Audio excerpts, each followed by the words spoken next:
جی ناظرین و سامعین، پروگرام یاد الہی میں روزانہ عظیم ہستیوں کے تذکارے پاک کیے جاتے ہیں، اور اس کے ساتھ ساتھ کچھ ایسے موضوعات پر گفتگو بھی ہوتی ہے جن سے آپ کو رہنمائی حاصل ہوتی ہے۔ آج اللہ سبحانہ و تعالیٰ کے نیک صالحین برگزیدہ بندوں میں سے ایک عظیم ہستی سیدنا موسیٰ پاک شہید علیہ الرحمہ آپ کے تذکارے خیر ہوں گے۔ اولیاء کاملین صالحین میں بہت بلند مقام آپ کو حاصل ہے، اور اولیاء کاملین صالحین کی عظمت اور شان کے تذکرے قرآن مجید فرقان حمید میں بارہا ہیں۔ الا ان اولیاء اللہ لا خوف علیہم ولا هم یحزنون، یہ اللہ کے اولیاء، ان کی عظمت اور شان کو یہ آیت کریمہ بیان کر رہی ہے۔ اسی طرح ان اولیاء کاملین صالحین کے معمولات کیا ہوا کرتے ہیں، ان کی نشانیاں کیا ہیں، تو اس سے اگلی آیت کریمہ میں یہ بھی فرمایا الذین آمنوا وکانوا یتقون، یہ ایمان والے بھی ہیں، کامل ایمان والی ہستیاں ہیں، اور پوری زندگی تقوی، خشیت، پرہیزگاری اختیار کرنے والی ہستیاں ہیں۔ اور سورہ فرقان میں ارشاد فرمایا وعباد الرحمن الذین یمشون علی الارض ہونا، فرمایا جو عباد الرحمن ہیں، رحمان کے خاص بندے ہیں، اللہ سبحانہ و تعالیٰ کے خاص بندے، نیک صالح بندے ہیں، اولیاء صالحین ہیں، برگزیدہ ہستیاں ہیں جو رحمان کے بندے ہیں۔ یعنی اللہ سبحانہ و تعالیٰ نے پھر ان کی صفات بیان فرمائیں، ان صفات کے ہوتے ہوئے، ان صفات کو بیان فرماتے ہوئے فرمایا کہ یہ عباد الرحمن ہیں، یہ اللہ کے خاص بندے ہیں، اور اپنی جانب نسبت دی کہ یہ میرے، حالانکہ سبھی اللہ کے بندے ہیں اور عباد اللہ ہیں، سبھی کو اللہ نے پیدا فرمایا ہے، لیکن خاص طور پر جن ہستیوں میں یہ نشانیاں موجود ہیں، یہ صفات موجود ہیں، ان کو اللہ سبحانہ و تعالیٰ فرما رہا ہے وعباد الرحمن۔ اور پھر ان کی عظمتیں، ان کی شانیں، ان کی صفات کیا ہیں، ان کی نشانیاں کیا ہیں، کیسے پتہ چلے کہ اولیاء اللہ کون ہیں، عباد الرحمن کون ہیں؟ ایک تو سورہ یونس میں فرما دیا وہ ایمان کامل والے، وہ تقوی والے۔ یہاں فرمایا وعباد الرحمن الذین یمشون علی الارض ہونا، عباد الرحمن وہ ہیں جو زمین پر بڑی عاجزی کے ساتھ، بڑی انکساری کے ساتھ، وقار کے ساتھ، تمکنت کے ساتھ، تمانت کے ساتھ چلتے ہیں، اکڑ کر نہیں چلتے، اترا کر نہیں چلتے، تکبر کے ساتھ نہیں چلتے، یوں نہیں چلتے کہ جیسے زمین کو ابھی پھاڑ دیں گے، بلکہ اللہ کی زمین پر بڑی عاجزی، وقار اور متانت سے چلتے ہیں، اور بتا رہے ہوتے ہیں کہ ہاں ہم عباد الرحمن ہیں، ہم اللہ کے بندے ہیں، ہم خدائے مہربان کے بندے ہیں۔ تو بندے ہیں تو اس وجہ سے خاص بندے ہیں، تو خاص بندے اس وجہ سے ہیں کہ ہم بندے ہیں، اور بندے بندگی سے ہوتے ہیں، بندگی کا معنی ہے عاجزی، تو ہم اللہ کے سامنے عاجزی سے چلتے ہیں، اللہ کی زمین پر عاجزی سے چلتے ہیں، بندگی ہمارا شعار ہے۔ تو بس یہ عاجزی، یہ بندگی ان ہستیوں نے دکھائی، یہ اللہ کے بندے عاجزی کا اظہار کرتے ہیں، اللہ ان کے لیے سربلندیاں عطا فرما رہا ہے، اور یوں سربلندیاں عطا فرما رہا ہے وعباد الرحمن فرما رہا ہے کہ یہ میرے خاص بندے ہیں، یہ رحمان کے خاص بندے ہیں۔ تو یہ عظمت، یہ شان، یہ نشانی ہے اولیاء کاملین صالحین کی کہ کبھی وہ تکبر نہیں کرتے، کبھی وہ ریاکاری نہیں کرتے، کبھی وہ فخر نہیں جتاتے، اتراتے نہیں ہیں، وہ اللہ کے سامنے ہمیشہ عاجزی کا اظہار کیے رکھتے ہیں، اپنے آپ کو چھپانے کی کوشش کرتے ہیں۔ اور پھر فرمایا باقی نشانیاں کیا ہیں، اسی سے اگلی آیت کریمہ میں والذین یبیتون لربہم سجدا وقیاما، یہ عباد الرحمن، رحمان کے خاص بندے وہ ہیں والذین یبیتون لربہم، جو اپنے رب کی بارگاہ میں یوں بتاتے ہیں، گزارتے ہیں اپنی راتیں سجدا وقیاما، کہ کبھی سجدوں کی حالت میں ہیں، سجدوں پہ سجدے بھی کیے جاتے ہیں اور اللہ کو راضی بھی کیے جاتے ہیں، اور کبھی رکوع کی حالت میں ہیں، جھکے ہوئے ہیں۔ یہ ان کی عظمت، ان کی شان ہے، یہ اللہ کی بارگاہ میں یوں راتوں میں بھی عاجزی اور عبادت کا فریضہ سر انجام دے رہے ہیں کہ یا تو سجدوں میں ہوں گے یا رکوع میں ہوں گے، یعنی اللہ کی بارگاہ میں جھکے ہوئے ہوں گے، اللہ کی عبادات میں مشغول ہوں گے، اللہ کی یاد میں محو ہوں گے، اللہ کی یاد میں مشغول ہوں گے، نماز پڑھ رہے ہوں گے، نوافل پڑھ رہے ہوں گے، اللہ کے سامنے سر بسجود ہو جائیں گے، اپنی عاجزی کا اظہار کر رہے ہوں گے، اپنی اللہ کی بارگاہ میں بندگی پیش کر رہے ہوں گے کہ اللہ ہم تیرے بندے ہیں، تو معبود ہے، ہم تیرے عابد ہیں، تیرے بندے ہیں، تیری بارگاہ میں ہم جھکنے والے ہیں، تیری بارگاہ میں ہم سر کو جھکانے والے ہیں، تیری بارگاہ میں ہم سر کو بچھانے والے ہیں، تیری بارگاہ میں ہم اپنے آپ کو مٹا دینے والے ہیں، ہمارے سر خم ہیں، راتیں بھی تیری، سر بھی تیرا اور خم بھی تیرے آگے ہے۔ تو یوں یہ اللہ کے بندوں کی یہ شانیں، یہ نسبتیں، یہ نشانیاں اللہ سبحانہ و تعالی نے اولیاء کاملین صالحین کے قرآن مجید فرقان حمید میں بیان فرما دیں کہ حقیقی اولیاء کاملین صالحین وہ ہوتے ہیں جو جب رات کو لوگ سو جاتے ہیں، دنیا سوئی ہوتی ہے، یہ اللہ کے بندے اللہ کی یاد میں جاگ رہے ہوتے ہیں، یہ اللہ کی بارگاہ میں عاجزی انکساری کے نذرانے پیش کر رہے ہوتے ہیں، اور پھر یہ ان ہستیوں کی عظمت اور شان تو پھر اس کے بدلے میں، حالانکہ یہ کسی بدلے کے، کسی جزا کے طلبگار نہیں ہوتے، ان کی خواہش صرف یہ ہوتی ہے کہ اللہ سبحانہ و تعالی ہم سے راضی ہو جائے، اللہ سبحانہ و تعالی کی محبت ان کے دلوں میں گامزن ہوتی ہے، موجزن ہوتی ہے، جاگزیں ہوتی ہے، بسی ہوتی ہے، اس محبت کے اظہار کے طور پر یہ اللہ کے احکامات کی تعمیل بجا لاتے ہیں، تعمیل کرتے ہیں، نمازیں بھی پڑھ رہے ہوتے ہیں، دعائیں بھی مانگ رہے ہوتے ہیں، قرآن مجید فرقان حمید کی تلاوت بھی کر رہے ہوتے ہیں، ذکر اذکار بھی کر رہے ہوتے ہیں، اللہ اللہ بھی کر رہے ہوتے ہیں، اور درود پاک کی کثرت بھی کر رہے ہوتے ہیں، سبھی عبادات بھی کر رہے ہوتے ہیں، لیکن مطمع نظر صرف یہی ہوتا ہے کہ اللہ راضی ہو جائے، اور جب اللہ راضی ہو جاتا ہے تو پھر کیسے راضی ہوتا ہے؟ سورہ یونس میں فرما دیا کہ جو اولیاء اللہ ہیں، جن سے اللہ راضی ہے، جو اللہ کے مقربین ہیں، جو اللہ کا تقرب پانے والے ہیں، جو اللہ کے دوست ہیں، جو اللہ کے بارگاہ میں محبوب ہیں، فرمایا لہم البشریٰ فی الحیات دنیا و فی الآخرہ، پھر ان کے لیے اس دنیا کی زندگی میں بھی بشارت ہی بشارت ہے، خوشخبری ہی خوشخبری ہے، خیر ہی خیر ہے، اور پھر فرمایا اخروی زندگی میں بھی،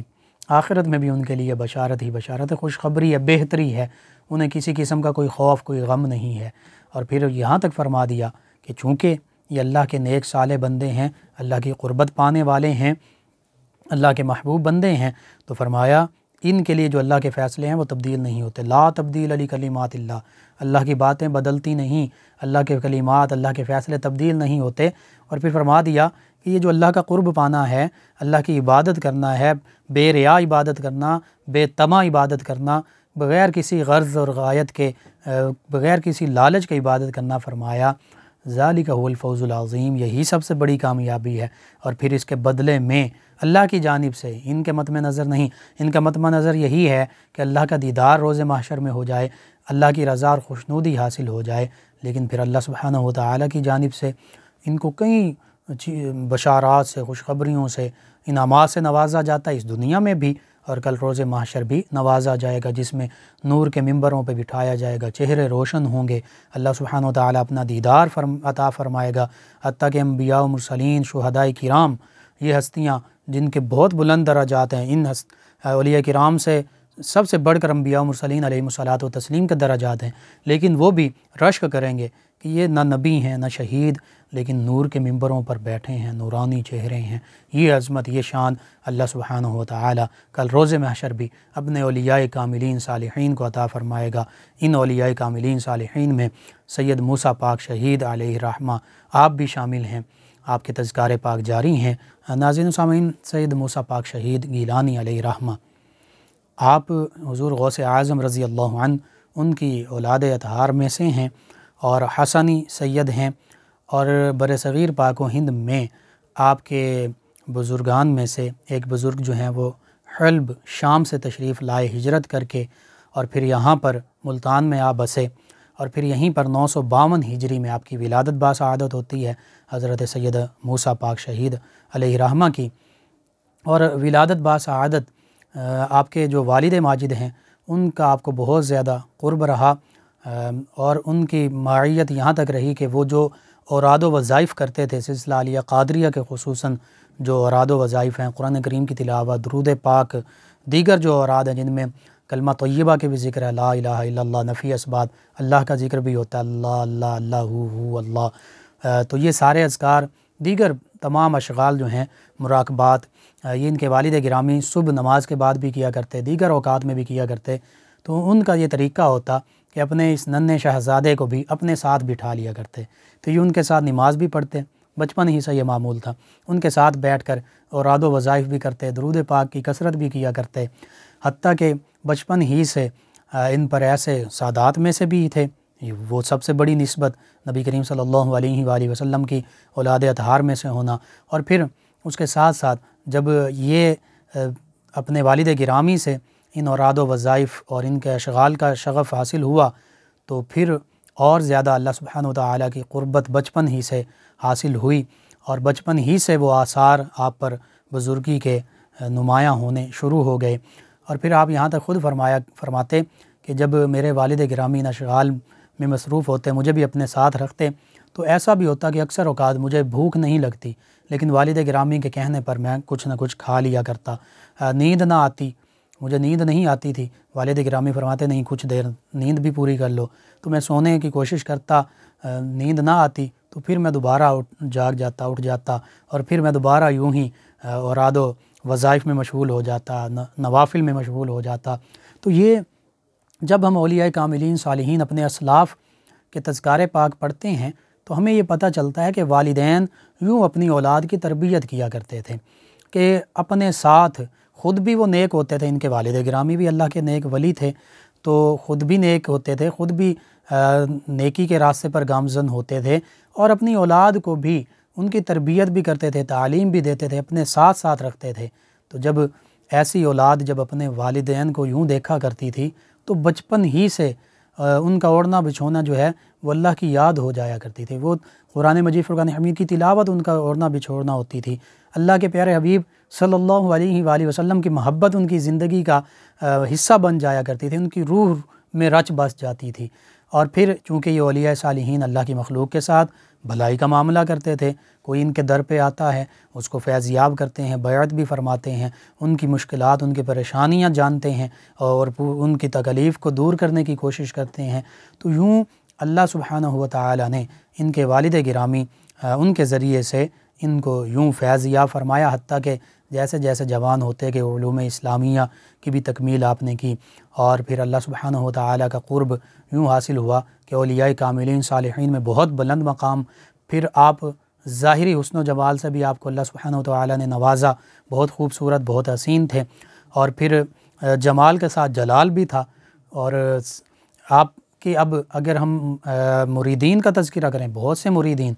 لیکن بعض اوقات یہ دیکھا جاتا ہے کہ استاد تو قابل ہوتا ہے لیکن استاد کی قابلیت کا اندازہ اس کے شاگردوں سے بھی لگایا جاتا ہے۔ تو آپ دیکھیے سید موسیٰ پاک شہید علیہ الرحمہ کے مریدین میں کون سے مرید شامل ہیں؟ حضرت شاہ عبدالحق محدث دہلوی علیہ الرحمہ، ایسی عظیم محقق ہستی آپ کے مریدین میں شامل ہیں، اور اخبار الاخیار کے تتمہ میں اختتام پر انہوں نے بڑے خوبصورت الفاظ کے ساتھ اپنے دلی جو فیضان ملا اس کی گہرائیوں اور پنہائیوں سے انہوں نے مختلف القابات سے زین العابدین، التقی، النقی، ان القابات سے آپ کو پکارا ہے، اور اشعار میں تو یہاں تک لکھا کہ سیدنا یوسف علیہ السلام کی طرح آپ کو حسن و جمال سے نوازا گیا، سیدنا عیسیٰ علیہ السلام کی طرح کرامات سے نوازا گیا، یعنی ان انبیاء و مرسلین علیہ الصلاۃ والتسلیم کے فیضانی جو ہے باطنی فیضان وہ بھی حاصل ہوا، وہ نسبتیں حاصل ہوئیں، اور پھر موسیٰ آپ کا نام ہے، سیدنا موسیٰ علیہ السلام جیسا جلال بھی تھا، رعب و دبدبہ بھی تھا۔ تو یوں جب ہم یہ دیکھتے ہیں محقق ہندوستان، محقق بر صغیر حضرت شیخ عبدالحق محدث دہلوی علیہ الرحمہ کہ جن سے اس بر صغیر پاک و ہند میں حدیث مبارکہ کا سلسلہ جو ہے، سند جو ہے وہ چلتی ہے، تمام مکاتب فکر کے علماء کی جو حدیث مبارکہ کی سند ہے وہ حضرت شیخ عبدالحق محدث دہلوی آپ تک متصل ہوتی ہے، اور پھر آپ سے آگے علماء حجاز مقدس، اور پھر یوں آگے حدیث کے جو محدثین ہیں ان سے ہوتی ہوئی نبی کریم رؤوف الرحیم علیہ الصلاۃ والتسلیم کی بارگاہ تک متصل ہوتی ہے۔ تو یوں آپ دیکھ لیجئے سید موسیٰ پاک گیلانی شہید علیہ الرحمہ، ان کے تمام مریدین میں سے ایک اگر انہی کو دیکھ لیں تو یہ اس سے پتہ چل رہا ہے کہ اگر مرید اتنے قابل ہیں حضرت شیخ محدث عبدالحق محدث دہلوی علیہ الرحمہ، تو پھر پیر جو ہیں، مرشد جو ہیں، ان کی عظمت، ان کا کمال کیا ہوگا کہ جو خود اولیاء صالحین کاملین میں سے ہیں، سادات کرام میں سے ہیں۔ اور پھر ملتان میں آپ نے چونکہ سکونت اختیار کی اور ملتان میں کئی لوگوں کو مسلمان بھی کیا، اسلام کی دعوت تعلیم دیتے رہے۔ اسی طرح سلسلہ قادریہ کے لیے آپ کی جو کتاب ہے وہ سلسلہ عالیہ قادریہ کے جتنے بھی لوگ ہیں، چاہے مشائخ ہیں، چاہے مبتدی ہیں، اس راستے پر چلنے والے ہیں، تصوف کا راستہ اختیار کرنے والے سالکین ہیں، ان کے لیے آپ کی کتاب جو ہے وہ بہت زیادہ رہنمائی کا کام دیتی ہے۔ سید موسیٰ پاک شہید گیلانی علیہ رحمہ آپ کے تذکارے خیر ہو رہے ہیں۔ آپ کا سلسلہ نسب کئی واسطوں سے ہوتا ہوا حضرت شیخ عبد القادر جیلانی غوث اعظم رضی اللہ تعالی ان سے مل جاتا ہے، اسی وجہ سے آپ گیلانی کہلاتے ہیں۔ سیدنا غوث اعظم رضی اللہ عنہ کی اولاد اطہار میں سے ہیں۔ آپ نے ساری زندگی اللہ سبحانہ وتعالی کی عبادت میں گزاری، اللہ کی مخلوق تک دین اسلام کا پیغام بھی پہنچایا، کئی لوگوں کو اسلام کی دعوت سے ہمکنار فرمایا، اسلام سے مشرف فرمایا، اور اس کے ساتھ ساتھ لوگ جو ہیں وہ آپ کی بارگاہ میں حاضر ہوا کرتے، اور پھر ایک وقت گزارنے کے بعد آپ اس دنیا سے وصال فرما گئے۔ آپ کے جو اقوال ہیں، جو فرامین ہیں، وہ بہت ہی قابل غور ہیں۔ آپ اپنے مریدین متوسلین کو، مسلمانوں کو فرمایا کرتے ہیں کہ تمہارے جو اوقات ہیں وہ اکثر کثرت کے ساتھ، یا ایھا الذین آمنوا اذکروا اللہ ذکرا کثیرا، جو فرمایا اے ایمان والو اللہ کا ذکر کثرت کے ساتھ کرو۔ فرماتے ہیں کثیر اوقات جو ہیں، صبح کا وقت، تہجد کا وقت، سحری کا وقت، فجر کا وقت، فجر کے بعد اشراق چاشت کا وقت، اسی طرح عصر کا وقت، مغرب عشاء کے بعد۔ آپ فرماتے ہیں کہ یہ جو اوقات ہیں ان میں کثرت کے ساتھ اللہ سبحانہ وتعالی کا ذکر کیا کرو، اللہ اللہ کیا کرو، کلمہ طیبہ کا ورد کیا کرو، قرآن پاک کی تلاوت کیا کرو، درود پاک کی کثرت کیا کرو۔ یعنی آپ صرف کوئی بظاہر جو عام یا آج کل جیسے کوئی جاہل درویش یا صوفی یا جعلی عامل اور پیر بنے ہوئے ہیں، اس طرح کا معاذ اللہ آپ کی طرف سے کسی قسم کا ایسا یا دیگر اولیاء کاملین نے کبھی ایسی کوئی بات نہیں کی، کوئی حکم نہیں دیا۔ اولیاء کاملین صالحین خود بھی شریعت پر عمل پیرا ہونے والے ہیں، اللہ کا ذکر، اللہ کی یاد میں محو ہونے والے، اپنے مریدین متوسلین کو ہمیشہ اسی طریقے پر گامزن کیا ہے۔ جیسے قرآن حدیث مبارکہ میں افضل الذکر لا الہ الا اللہ، سب سے افضل ذکر لا الہ الا اللہ ہے، قرآن مجید کی تلاوت کی تلقین کی گئی ہے، درود پاک کی کثرت کی تلقین کی گئی ہے، نماز جو ہے فرض جو ہے اس کے ادا کرنے کی تلقین کی گئی ہے۔ تو یوں جو احکامات، جو تعلیمات قرآن و سنت میں ہیں، انہی احکامات اور تعلیمات کو اخلاص کے ساتھ، محبت کے ساتھ، پیار محبت کے ساتھ لوگوں کو اس کی تعلیم دیتے ہیں، اور ساتھ یہ بھی بتاتے ہیں کہ یہ جنت کی لالچ میں یا جہنم سے بچنے کے لیے نہیں، بلکہ اللہ کی رضا کی خاطر، اللہ کی محبت میں یہ سارے اعمال سر انجام دینے ہیں، اللہ کی عبادت بھی کرنی ہے، اللہ کے پیارے حبیب صلی اللہ علیہ وآلہ وسلم سے محبت بھی کرنی ہے۔ تو یوں یہ اصل طریقت تصوف اسی کو کہتے ہیں کہ اخلاص کے ساتھ نیت کو خالص کرتے ہوئے اللہ کی بارگاہ میں سر بسجود ہوا جائے، اللہ کے پیارے حبیب صلی اللہ علیہ وآلہ وسلم کی تعلیمات پر عمل پیرا ہوا جائے۔ اگر کوئی جاہل کوئی غلط قسم کی چیزیں شامل کرتا ہے یا کوئی قرآن اور حدیث سے مخالف بات کرتا ہے تو وہ حقیقتاً وہ تصوف نہیں ہے، وہ طریقت نہیں ہے، وہ شیطانی تو ہو سکتے ہیں، اس کے ذہن میں وسوسے یا اس کی باتیں ہو سکتی ہیں۔ اولیاء کاملین صالحین کا ہمیشہ یہی پیغام رہا ہے، اور ان ہستیوں کی شکلیں نورانی، کام نورانی، اور بس ان کا پیغام قرآن و سنت کو اخلاص کے ساتھ نافذ کرنا، اس پر عمل کرنا ہے۔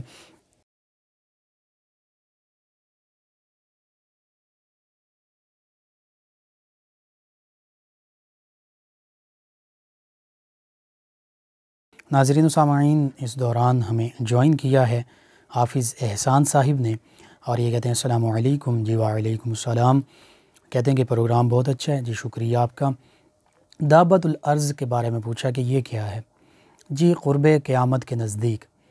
یہ دعوت الارض اس کا خروج ہوگا، نکلے گا۔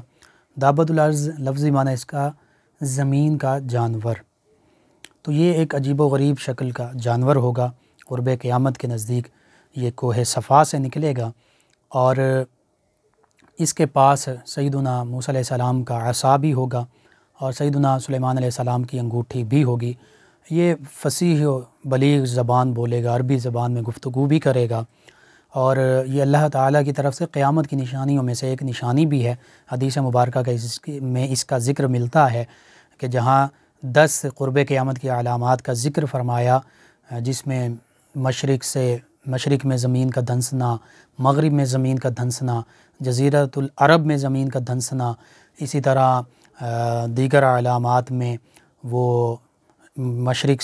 میں آگ کا ظاہر ہونا اور وہ شام کی جانب لوگوں کو ہانکنا، آگ جو ہے وہ ہانک کر لے جائے گی۔ اسی طرح سیدنا عیسیٰ علیہ السلام کا نزول، دیگر نشانیاں، وہاں پر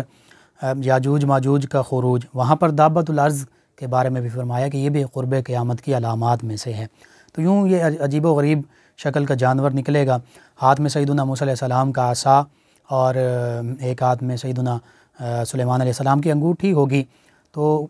بالکل واضح عربی زبان میں گفتگو بھی کرے گا۔ اللہ سبحانہ وتعالیٰ نے یعنی اس کو یہ طاقتیں بھی دی ہیں۔ تو اس کے ساتھ ساتھ یہ کرے گا یہ کہ جو اس کے ہاتھ میں عصا ہے، اس سے مسلمان کے ماتھے پر وہ عصا لگائے گا تو چمک پیدا ہو جائے گی مسلمان کے ماتھے پر۔ اسی طرح جو انگوٹھی ہے سیدنا سلیمان علیہ السلام کی، وہ کافر کے ماتھے پر لگائے گا تو کالا سیاہ دھبا بن جائے گا۔ اور پھر یہ جب اس کا خروج ہوگا قرب قیامت کے قریب اور یہ سارا معاملہ ہوگا، تو اس وقت جو کافر ہے وہ کافر ہی رہے گا، توبہ کا دروازہ بند ہو جائے گا، یعنی وہ پھر مسلمان نہیں ہو سکتا، اور جو مسلمان ہے وہ مسلمان ہی رہے گا۔ تو یہ اس کی بڑی بڑی علامات اور دابۃ الارض جو ہے اس کے متعلق جو حدیث مبارکہ میں اور پھر مفسرین محدثین نے جو علامات اور وضاحت لکھی ہے وہ میں نے عرض کر دی۔ محمد عمران صاحب ہیں، انہوں نے ہمیں جوائن کیا، یہ کہتے ہیں ماشاءاللہ بہت زبردست پروگرام ہے۔ جی شکریہ آپ کا، تمام لسنرز کا شکریہ کہ آپ ہمارے پروگرام کو سماعت کرتے ہیں، پسندیدگی سے نوازتے ہیں، حتیٰ کہ اپنی دعاؤں سے ہمیں نوازتے ہیں۔ آپ نے بھی دعاؤں میں یاد رکھا، کہتے ہیں کہ اللہ آپ کو استقامت کے ساتھ اس پروگرام کو جاری رکھنے کی توفیق عطا فرمائے۔ جی آمین، شکریہ آپ کا۔ عامر صاحب ہیں اور یہ کہتے ہیں بھائی گھر میں بہت بے سکونی ہے، اتفاق نہیں ہے، کوئی حل بتا دیں۔ جی عامر بھائی، میں عرض کرتا ہوں، سب سے پہلی بات اور حقیقت یہی ہے، میں ہوں، آپ ہوں، ہم سب مسلمان سبھی، گھر میں بے سکونی کی سب سے بڑی وجہ اللہ اور اس کے دین سے دوری ہے، اللہ اور اس کے پیارے حبیب صلی اللہ علیہ وآلہ وسلم سے دوری، ان کی تعلیمات سے، احکامات سے دوری ہے۔ تو ہم بحیثیت مسلمان ان تعلیمات سے جڑ جائیں، تعلیمات پر عمل کرنے کی کوشش کریں، اللہ اور اس کے پیارے حبیب صلی اللہ علیہ وآلہ وسلم سے محبت رکھیں، قرب اختیار کریں اللہ کا عبادات کے ذریعے، اللہ کے پیارے حبیب صلی اللہ علیہ وآلہ وسلم کا محبت، درود سلام کی کثرت کے ذریعے، اور تعلیمات پر بھی عمل پیرا ہونے کی کوشش کریں، تو کوئی شک و شبہ نہیں کہ گھروں میں ہمارے برکتیں ہی برکتیں ہوں۔ اور مختصراً پھر اصل وجہ یہ ہے، پوری چاہے ایک گھر ہے، ایک محلہ ہے، ایک خاندان ہے، ایک ملک ہے، مسلمان ملک، چاہے پوری دنیا ہے، سب معاملات، سب مشکلات، سب بے سکونیوں کی ایک ہی وجہ ہے، اللہ اور اللہ کے پیارے حبیب صلی اللہ علیہ وآلہ وسلم کے احکامات، تعلیمات سے دوری۔ بہرحال بحیثیت مسلمان ہماری کوشش ہونی چاہیے، ہم سب اللہ اور اس کے پیارے حبیب صلی اللہ علیہ وآلہ وسلم کی جانب رجوع کریں، اور پھر اس کے ساتھ ساتھ حل کے طور پر میں یہی عرض کر سکتا ہوں کہ ظاہری طور پر آپس میں پیار محبت سے گفتگو کی جائے، اکٹھے بیٹھا جائے، ایک دوسرے کے خیالات کو سنا جائے، ایک دوسرے کے مسائل کو سنا جائے، ایک دوسرے کے دکھ درد میں شریک ہوں، ایک دوسرے کا خیال رکھا جائے، اور اس کے ساتھ جو وظائف ہیں وہ بھی میں عرض کر دیتا ہوں۔ سب سے پہلے تو 5 وقت نماز پڑھنے کی کوشش کیجیے، باجماعت نماز مرد پڑھیں، درود پاک کی کثرت کیجیے، قرآن کریم کی تلاوت کیجیے، اور پھر گھر میں داخل ہوتے وقت سبھی درود پاک بھی پڑھیں، نبی رحمت صلی اللہ علیہ وآلہ وسلم کی بارگاہ میں ہدیہ درود و سلام عرض کریں، ساتھ ایک مرتبہ سورہ اخلاص پڑھ لیں، اور سب گھر والوں کو اونچی آواز سے السلام علیکم ورحمۃ اللہ وبرکاتہ کہیں۔ انشاءاللہ اس سے بھی گھر میں آپس میں اتفاق اتحاد ہوگا، گھر میں برکتوں کا نزول ہوگا، اور جب آپ قرآن مجید، فرقان حمید اور درود پاک پڑھیں گے، اور اس کے ساتھ ساتھ گھر میں بھی آپ کوشش کیجئے سورہ بقرہ روزانہ پڑھیے 40 دن کم از کم، اس کے بعد بھی پڑھتے رہیں تو انشاءاللہ گھر میں سکون ہی سکون ہوگا۔ یا ودود یا رؤوف یا رحیم یہ پڑھ کر 1001 مرتبہ کسی بھی کھانے پینے کی چیز پر دم کر دیں، اور وہ سبھی آپ بھی اور گھر کے دیگر افراد بھی کھائیں، اسے پئیں جو بھی چیز ہے کھانے پینے کی، تو انشاءاللہ اللہ سبحانہ وتعالی نے چاہا تو آپ کے گھر میں اتفاق اتحاد بھی ہوگا، سکون بھی ہوگا۔ محمد خرم صاحب ہیں، یہ کہتے ہیں السلام علیکم۔ جی وعلیکم السلام۔ کہتے ہیں بھائی آپ کا پروگرام بہت اچھا ہے، اور کہتے ہیں کہ میں نے کسی سے پیسے لینے ہیں، اس کے لیے کوئی حل بتا دیں۔ جی وعلیکم السلام اور شکریہ آپ کا۔ اب پیسے لینے ہیں تو اس کے لیے میں ایک تو یہ عرض کر سکتا ہوں کہ آپ یا مالک الملک اس کو 10,000 مرتبہ پڑھیں، جو بھی آپ کے پیسے کہیں سے آنے ہیں وہ انشاءاللہ اللہ سبحانہ وتعالی اسباب بنا دے گا، یا مسبب الاسباب بھی پڑھ سکتے ہیں، اور درود پاک کی بھی کثرت کریں، انشاءاللہ آپ کا معاملہ بہتر ہو جائے گا۔ اصغر علی صاحب ہیں، یہ کہتے ہیں کہ السلام علیکم۔ جی وعلیکم السلام۔ کہتے ہیں کہ مہربانی فرما کر دعا فرما دیں کہ سب باادب ہو جائیں۔ جی میں اللہ کی بارگاہ میں التجا کرتا ہوں، عرض کرتا ہوں آپ بھی دعا فرمائیں، اور کہ اللہ سبحانہ وتعالی ہم تمام مسلمانوں کو اپنی بارگاہ کا بھی باادب بنائے، اپنے پیارے حبیب صلی اللہ علیہ وآلہ وسلم کی بارگاہ کا بھی باادب بنائے، ہمیں صحابہ کرام رضوان اللہ تعالی علیہم اجمعین، اہل بیت اطہار علیہم السلام، اولیاء کرام رحمہ اللہ علیہم اجمعین، سبھی جو ہمارے بزرگ اسلاف بزرگان دین گزرے ہیں ان کا باادب بنائے، حتیٰ کہ جو ہمارے رشتے ہیں، بڑے رشتے ہیں، والدین ہیں، دیگر رشتے، ان کا بھی ہمیں باادب بنائے، کیونکہ ادب جو ہے یہی نبی کریم صلی اللہ علیہ وآلہ وسلم نے بھی اسی کا حکم دیا ہے، حتیٰ کہ فرمایا گیا ہے کہ وہ ہم میں سے نہیں جو بڑوں کا ادب نہیں کرتا اور چھوٹوں پر شفقت نہیں کرتا۔ چھوٹوں کے ساتھ پیار محبت کیجیے، جو بڑے ہیں، بڑوں میں والدین بھی شامل ہیں، دیگر رشتے بڑے شامل ہیں، اور اساتذہ شامل ہیں، ہمارے معاشرے میں جو بزرگ ہیں وہ شامل ہیں، بزرگان دین شامل ہیں، ساری یہ نسبتیں شامل ہیں جن کے میں نے ابھی نام لیے۔ تو اللہ سبحانہ وتعالی سے دعا ہے اللہ تعالی ہمیں سبھی کا ادب کرنے کی توفیق عطا فرمائے، آمین۔ وسیم عباس صاحب نے ہمیں جوائن کیا، آپ کا شکریہ۔ عامر علی صاحب نے جوائن کیا ہے، آپ کا شکریہ، کہتے ہیں کہ پروگرام بہت اچھا ہے۔ جی آپ کا شکریہ، تمام لسنرز کا شکریہ کہ آپ پروگرام کو سماعت کرتے ہیں، پسندیدگی سے نوازتے ہیں۔ ناظرین و سامعین، اس دوران محمد ندیم صاحب نے ایک بہت اہم سوال پوچھا، کہتے ہیں السلام علیکم۔ جی وعلیکم السلام۔ کہتے ہیں کہ خواتین حیض کی حالت میں زبانی قرآن کریم کی تلاوت کر سکتی ہیں؟ جی میں عرض کرتا ہوں حیض کی حالت میں خواتین نہ قرآن پاک کو چھو سکتی ہیں، نہ زبانی پڑھ سکتی ہیں، نہ دیکھ کر پڑھ سکتی ہیں۔ اسی طرح نماز روزہ بھی ان دنوں میں نہیں ہے، اور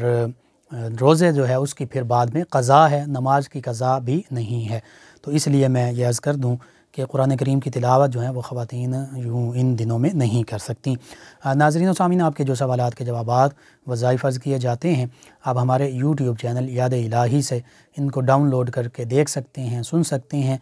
پروگرام یاد الہی سے رہنمائی حاصل کر سکتے ہیں۔ اس کے لیے ہمارے یوٹیوب چینل یاد الہی یعنی YAADSPECILAHI یوٹیوب چینل یاد الہی کو سبسکرائب بھی کیجئے، لائک بھی کیجئے، کمنٹس بھی کیجئے،